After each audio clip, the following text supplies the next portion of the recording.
नमस्कार भाऊ बहिणींनो, माझ्या छायालेख यूट्यूब चॅनलवर तुमचं स्वागत आहे. मी आज तुम्हाला मसुरा सरळ म्हणजे सोप्या पद्धतीत कसं करायचं ते तुम्हाला लावणार आहे. त्याची आमटी म्हणजे रबरबीत. हे बघा, मी मसुरा घेतला आहे, शिजवून घेतला आहे. 4 शिट्ट्यात कुकरमध्ये शिजवून घेतला आहे. कांदा चिरला आहे आणि हे जिरं मोहरी घेतलं. आता आपण त्यात तेल ओतायचं. तुम्हाला जेवढं पाहिजे तेवढं तेल घाला. मला दोनच पळ्या मी कायम तेल वापरते. हे बघा, मी तेल घातले त्यात. आता आपण जिरं मोहरी टाकायचं. तडतड वाटायला लागली की कांदा टाकायचा आपण. हे बघा, कांदा घाला. एक मुठं भरून कांदा घाला बारीक चिरून. तो कांदा आता आपण भाजून घ्यायचा लाल करून. मग चटणी मीठ टाकायचं आपण, मग तो मसुरा वाटायचा.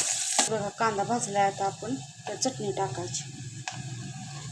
तुम्हाला जेवढं तिखट पाहिजे तेवढं घाला. आम्ही रोज हे 1.5 चमचा घालतो चटणी.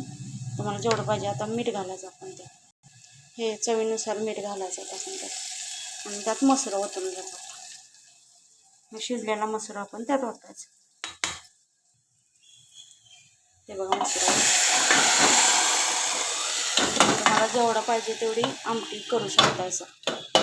वरनं आपण कोथिंबीर घालायची चिरून बारीक. हे बघा, मी कोथिंबीर घातली. आता झाली भाजी तयार मसाल्याची. आपण भाकरीबरोबर किंवा रोटीबरोबर खाऊ शकतो. अशा पद्धतीने एकदा करून बघा, एक नंबर लागते.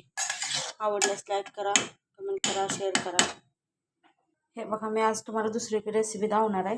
बटाट्याची भाजीची तिखट बटाटे भाजी करणार आहे. मी मोठे 2 असे म्हणजे पावशेर बटाटे घेतलेले 250 ग्राम आणि उकडून घेतले. तर त्यासाठी आपण कांदा, कोथिंबीर आणि चटणी आणि तेल हे घेतले सगळं. आता आपण फोडणी देऊया त्याला. हे बघा, मी 2 पळ्यात तेल ओतलेलं आहे. त्यात आपण मोहरी टाकायची. हे बघा, मी मोहरी टाकली. आता मोहरी आधी भाजून घ्यायची, मग कांदा घालायचा. हे बघा, मोहरी भाजायला लागल्या म्हणजे फुलल्या मोहरी. आता आपण कांदा टाकायचा. कांदा 4-5 मिडियम साईजचं घेतलं बघा मी बटाट्याची भाजी. हे आता लालसर मिसळून भाजायचं. आपण जरा मीठ घालू म्हणजे भाजून लवकर. मी लागलीच घालते मीठ. तुम्ही पुन्हा वरण घातलं चालते, परत घालत नाही. एवढंच घालते. कांदा आता भाजते. आता कांदा भाजत झाला आहे. आपण त्यात हळद थोडीशी घालू. हे बघा, मी हळद घालते थोडीशी. परत लाल तिखट घालायचं थोडं. हे बघा, कांदा भाजत झाला आहे. आपण आता त्यात लाल तिखट थोडं घालायचं. असं करून एकदा करून खाऊन बघा माझ्या पद्धतीने. एक नंबर छान लागत्या. दुसरी कुठली भाजी नसली तर चालते, नुसती ही भाजी असली मी पास होत्या. एकदा नक्की ट्राय करा आणि आमचा व्हिडिओ आवडल्यास लाईक करा, कमेंट करा, शेअर करा. आता आपण त्यात बटाटे ओतू. हे बघा, मी आता त्यात बटाटे ओतते सगळं. एक नंबर टेस्टी लागते भाजी. एकदा करून बघा. गरम गरम भाकरीबरोबर किंवा चपातीबरोबर सगळं खाऊ शकतो आपण.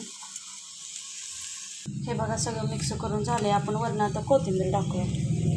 एक नंबर टेस्ट लागते. नक्की करून बघा. आमच्या व्हिडिओ आवडल्यास लाईक करा, कमेंट करा, शेअर करा.